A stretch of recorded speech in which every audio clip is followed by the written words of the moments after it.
Hello!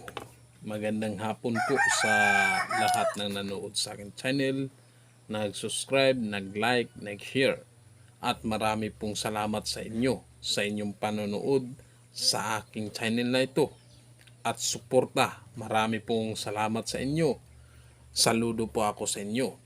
At lagi po tayong, tandaan po natin, lagi po tayong manalangin, manalig, at tumawag sa ating Diyos Ama na sa itaas. Siya lang po ang ating tatawagin para tayo ay tulungan sa ating pagganap dito sa ibabaw ng lupa. At lagi po tayong may respeto sa ating sarili. At lagi po tayong magpakumbaba. Iwasan natin na yung magkaroon tayo ng yung tinatawag na galit, inggit sa ating sarili, sa ating isipan at sa ating puso. Ating yan aalisin. Kaya lagi ko sinabi sa inyo, may respeto po tayo sa bawat isa. Kapag wala pong respeto, mawawala tayo sa ating sarili. Mahinahon lang po tayo. Humble lang tayo. Kasi kapag gumaganap tayo ng karunungan lihim, kailangan malinis ang ating puso at isipan. At lagi po tayong tumutulong sa kapwa nating tao na nangailangan at may ibigay tayo. Yung may ibigay tayo. Oo. Hindi naman sa gano'n na bigayan lang na wala na sa iyo. Hindi yan. Yung pagbigay sa puso mo sa kapwa-tao ay kunti, malaki na yan. Kunting tulong para sa kanya, malaking tulong na yan. Example, may kapitbahay kayo. Walang masaing, walang bigas. Ikaw, may bigas ka, 2 kilo. Pwede naman pwede bigyan ninyo ng tunga ng kilo. Oo. Yung 1/2 kilo. Bigyan ninyo. Malaking tulong na yan. Maliit sa iyo, pero pag binigay mo sa tao, ay malaking tulong na yan. Kaya sinasabi ko sa inyo, pagkaingatan ang mga tinuturo ko sa inyo at lagi po tayong mananangin sa Diyos. Siya po ang ating tatawagin para tulungan tayo, proteksyonan tayo sa mga masasamang espiritu at masamang balak sa hari ng dilim na si Satanas. Kasi kapag ikaw ay lumalapit sa Diyos, yung si Satanas naman ay laging umaaligid yan sa inyong likod, sa inyong harapan. Umaaligid yan si Satanas. Hindi yan papayag na hindi kanya mahatak. Kaya sinabi ko sa inyo, manalangin, manalig po kayo sa Diyos. Yung ating kasalanan, ibigay natin sa may kapal. Kasi siya na po ang bahala na magproteksyon sa atin, sa ating puso, sa ating isipan, at sa ating katawan. Siya po ang magproteksyon, magbigay ng proteksyon sa atin. Ipanalig natin sa Kanya. Siya na po ang bahala. Basta kausapin mo ang ating Panginoon. Yan lang po ang mabisang paraan. Ito po ang binabahagi ko. Ito po ay nag-request sa akin na ano daw ang gawin na para lalong gumagaling yung tao sa karamdaman na may pilay. Oo, yung may pilay na manghilot ka. Ako din, maghilot din ako. Manghilot, spiritual, physical, manghilot din ako sa mga mga piang-piang, yung bata, yung wala pa lang buwan, Oo, laging nagtatae, may lagnat, yan po, gumagamot din ako niyan. At saka nag-request sa akin, ito na po ang request mo na ano ba ang orasyon na ibulong sa kamay at iihip na panghilot. Ito po ay napakaganda ito. Itong orasyon na to ay i-translate ko pa sa Tagalog para maintindihan mo. Ngayon, lahat ng mga orasyon ko ay i-translate ko sa Tagalog para maintindihan ninyo kung saan yun ang orasyon. Magbahagi ako ng orasyon ngayon na lagyan ko ng translate na Tagalog para maintindihan ninyo. At sa dulo ilagay ko kasi hindi pa ako marunong mag-edit sa excuse me. Hindi po ako marunong sa edit na sa cellphone, sa computer. O mahina po ako dyan. Sa dulo po ilalagay ko ang orasyon. Ibulong po ito sa inyong kamay ng isang bisis lamang. Oo, isang bisis lamang. Kumuha ka ng langis na panghilot. Sample ito. Sample, langis mo to, manghihilot ka, langis mo to. Kasi yung may pasinti ka,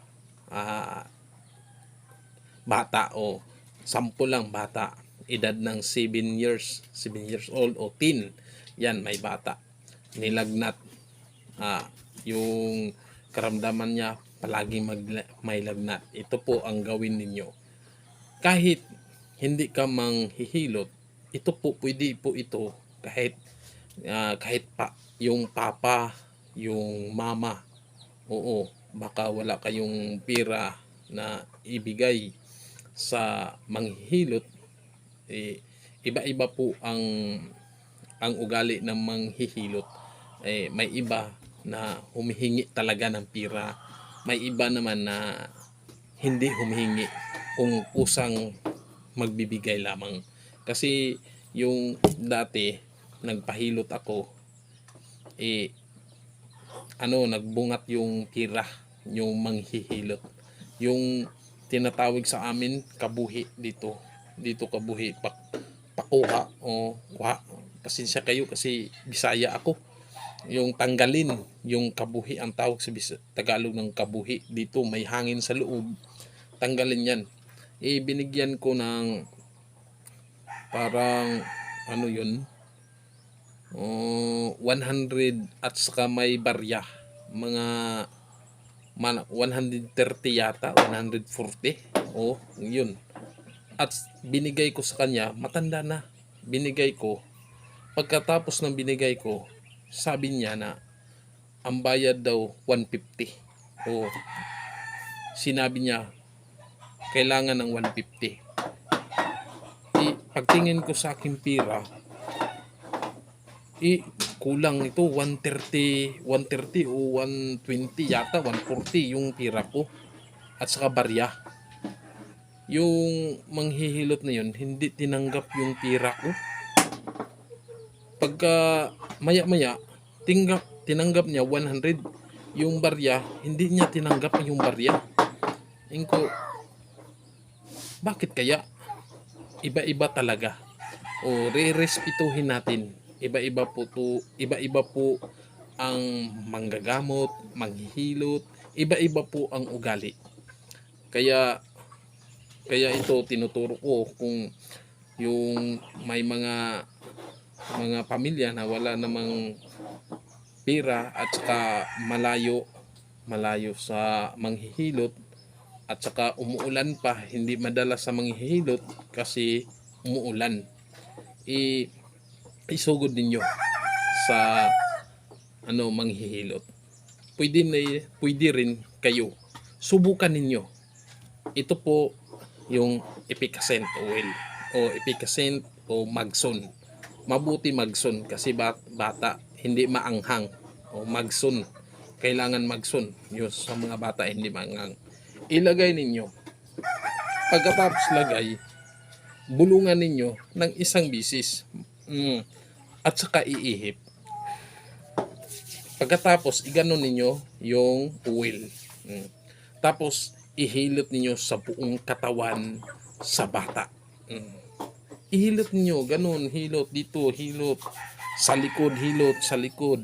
Dito sa tiyan, haplasan. O, lagyan nyo, haplasan. O, dito, sa ulo, hilutin ninyo yung ulo. Ganun, dito sa liig, sa paa, sa kamay. Yan, pagkabukas po, gagaling yung bata. Oo, manalig po kayo at magdasal po kayo sa Diyos. Ito pong orasyon na ito, doon sa dulo, ilagay ko, kunin lang ninyo, screenshot ninyo, pagkaingatan po sa nag-request sa akin. Ito na po, pasensya ka na kasi natagalan yung upload ko. Pasensya talaga. At saka, hanggang dito na lang, marami pong salamat sa inyong suporta at sa inyong panonood. Marami pong salamat sa inyo at lagi po tayong managdasal, manalangin sa Diyos at tumutulong sa kapwa-tao at malinis ang ating konsensya sa ating puso. Pag gumagawa tayo ng kabutihan, parang gaan ang ating katawan. Marami pong salamat. Hanggang dito na lang. Shout out po sa lahat-lahat na nanonood sa akin channel. Pataasin po natin ang channel na ito. Marami pong salamat sa inyong suporta. Saludo po ako sa inyo. Maraming salamat. Hello. Magandang hapon po sa lahat ng nanonood sa akin channel. Nag-subscribe, nag-like, nag-share. At marami pong salamat sa inyo sa inyong panonood sa aking channel na ito at suporta. Marami pong salamat sa inyo. Saludo po ako sa inyo. At lagi po tayong, tandaan po natin, lagi po tayong manalangin, manalig at tumawag sa ating Diyos Ama na sa itaas. Siya lang po ang ating tatawagin para tayo ay tulungan sa ating pagganap dito sa ibabaw ng lupa. At lagi po tayong may respeto sa ating sarili. At lagi po tayong magpakumbaba. Iwasan natin na yung magkaroon tayo ng yung tinatawag na galit, inggit sa ating sarili, sa ating isipan at sa ating puso. Ating yan aalisin. Kaya lagi ko sinabi sa inyo, may respeto po tayo sa bawat isa. Kapag wala pong respeto, mawawala tayo sa ating sarili. Mahinahon lang po tayo. Humble lang tayo. Kasi kapag gumaganap tayo ng karunungan lihim, kailangan malinis ang ating puso at isipan.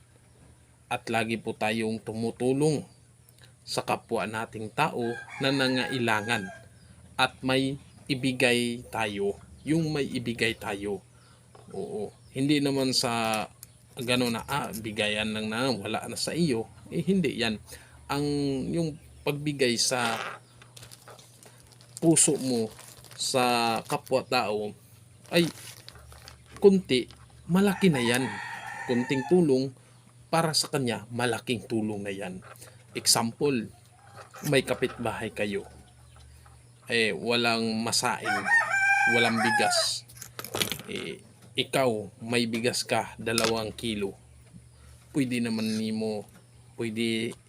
bigyan ninyo ng tunga ng kilo. Oo. Yung 1/2 kilo, bigyan ninyo. Malaking tulong na yan. Maliit sa iyo, pero pag binigay mo sa tao, ay malaking tulong na yan. Kaya sinasabi ko sa inyo, pagkaingatan ang mga tinuturo ko sa inyo at lagi po tayong mananangin sa Diyos Siya po ang ating tatawagin para tulungan tayo, proteksyonan tayo sa mga masasamang espiritu at masamang balak sa hari ng dilim na si Satanas. Kasi kapag ikaw ay lumalapit sa Diyos, yung si Satanas naman ay laging umaaligid yan sa inyong likod, sa inyong harapan. Umaaligid yan si Satanas. Hindi yan papayag na hindi kanya mahatak. Kaya sinabi ko sa inyo, manalangin, manalig po kayo sa Diyos. O, yung ating kasalanan, ibigay natin sa may kapal. Kasi siya na po ang bahala na maproteksyon sa atin, sa ating puso, sa ating isipan, at sa ating katawan. Siya po ang magproteksyon, magbigay ng proteksyon sa atin. Ipanalig natin sa Kanya. Siya na po ang bahala. Basta kausapin mo ang ating Panginoon. Yan lang po ang mabisang paraan. Ito po ang binabahagi ko. Ito po ay nag-request sa akin na ano daw ang gawin na para lalong gumagaling yung tao sa karamdaman na may pilay. Oo, yung may pilay na manghilot ka. Ako din, maghilot din ako. Manghilot, spiritual, physical, manghilot din ako sa mga mga piang-piang, yung bata, yung wala pang buwan. Oo, laging nagtatai, may lagnat, yan po. Gumagamot din ako niyan.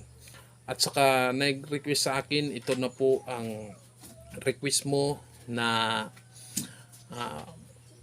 ano ba ang orasyon na ibulong sa kamay at iihip na panghilot. Ito po ay napakaganda ito. Itong orasyon na to ay i-translate ko pa sa Tagalog para maintindihan mo. Ngayon, lahat ng mga orasyon ko ay i-translate ko sa Tagalog para maintindihan ninyo kung saan yun ang orasyon. Magbahagi ako ng orasyon ngayon na lagyan ko ng translate na Tagalog para maintindihan ninyo. At sa dulo ilagay ko kasi hindi pa ako marunong mag-edit sa excuse me. Hindi po ako marunong sa edit na sa cellphone, sa computer. O mahina po ako dyan. Sa dulo po ilalagay ko ang orasyon.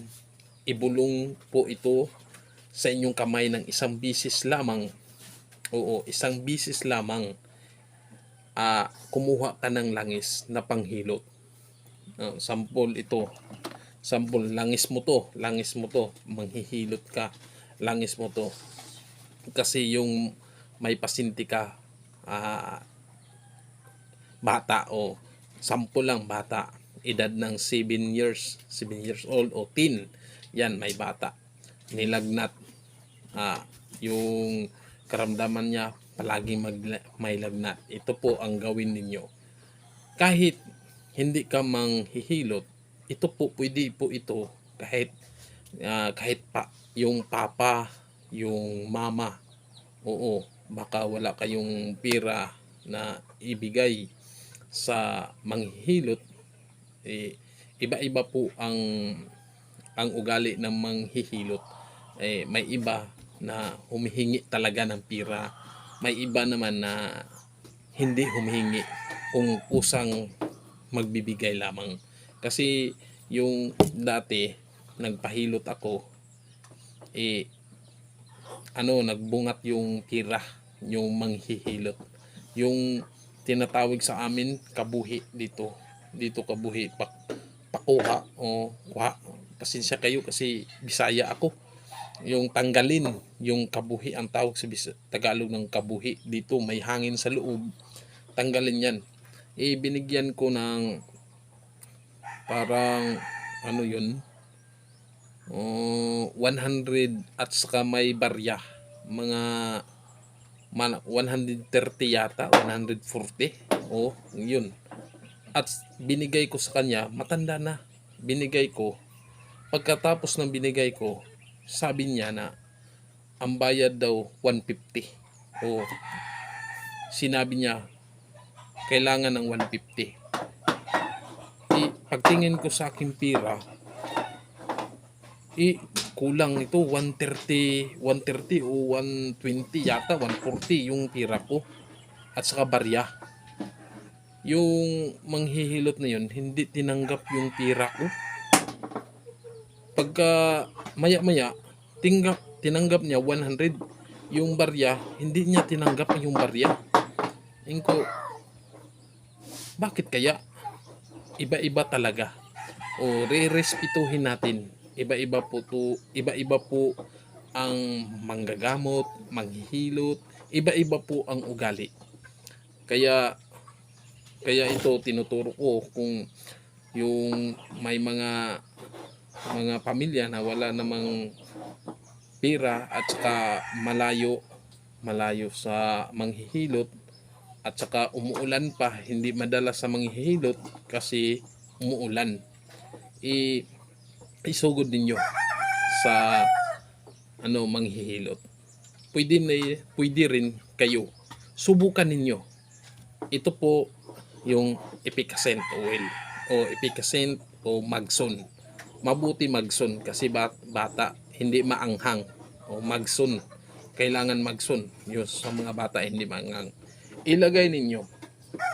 Pagkatapos lagay, bulungan ninyo ng isang bisis. At saka iihip.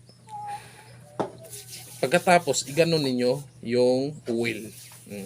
Tapos, ihilot ninyo sa buong katawan sa bata. Ihilot ninyo, ganun, hilot dito, hilot sa likod, hilot sa likod. Dito sa tiyan, haplasan. Lagyan nyo, haplasan. Dito, sa ulo, hilutin ninyo yung ulo. Ganun, dito sa liig, sa paa, sa kamay. Yan. Pagkabukas po, gagaling yung bata. Manalig po kayo at magdasal po kayo sa Diyos. Ito pong orasyon na ito, doon sa dulo, ilagay ko. Kunin lang ninyo, screenshot ninyo. Pagkaingatan po sa nag-request sa akin. Ito na po. Pasensya ka na kasi natagalan yung upload ko. Pasensya talaga.